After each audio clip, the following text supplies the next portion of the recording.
Converts? Parang mas na ano po ako, nadala ko po yung laro ko sa MPBL dito. Parang tumas po yung kumpiyansa ko dahil po ay Boss Delta.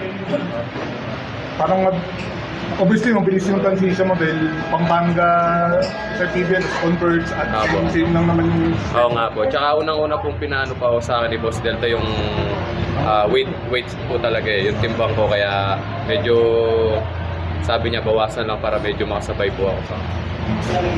Dati naman natin nangyari yung pag-alis mo sa Phoenix tapos papunta Pampanga, pero ano kalaking bagay na naayos yun tapos nakabalik ka pa dito sa Phoenix? Yun nga po, yung kasalanan ko doon sa Phoenix sa dati kong team, pinagbayaran ko naman po siguro dahil naban po ako. Yung pinagsisiyan ko po yung pag-alis ko doon. Hindi naman yung parang hindi po ako gagawa ng ibang way para mahanap yung totoong basketball career ko. Parang hindi po lilitaw yung kung ano yung meron ko ako. Yun nga po sabi po ni Boss Delta, kahit okay lang sa akin kahit pamalit po ako ilang minuto, basta yung best ko makatulong lang sa kanilang dalawa.